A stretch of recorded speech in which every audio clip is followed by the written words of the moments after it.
December's inflation dip was a rare piece of positive financial news, but don't get used to it. Prices will be rising soon enough. Ever since Labour took power in July, we've been overdosing on economic doom and gloom. Just about everything Chancellor Rachel Reeves touches falls to pieces. Growth has collapsed. After rising 1.1% in the first half of the year, GDP flatlined in the first 3 months of the Labour government, then shrank in October and November. Government borrowing costs have rocketed to the highest level since the financial crisis in 2008. Earlier this week, yields on 10-year gilt yields hit 4.9%. This adds another £10 billion a year to our annual borrowing costs, stretching Labour's ironclad fiscal rules to breaking point. After yesterday's inflation figure, they eased to just 4.69%, which is potentially good news because it means we could escape more tax hikes or spending cuts. But there's a problem.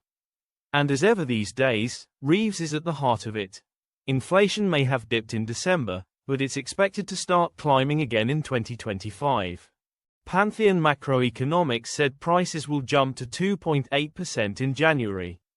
By April, inflation will be up to 3.2%. When that happens, today's dip will be a distant memory. Other countries are seeing inflation climb too. But Reeves has made ours worse. Her budget will be inflationary as employers pass on her national insurance hike to customers in the shape of higher prices. Slapping VAT on private school fees will also drive up inflation. As will Reeves' decision to increase the national minimum wage by inflation-busting amounts. The inflation-busting £9 billion public sector pay hike she pushed through straight after the election will add to the pressure. Reeves is also going to spend £70 billion from April, throwing yet more fuel onto the fire. So enjoy today's good news while it lasts.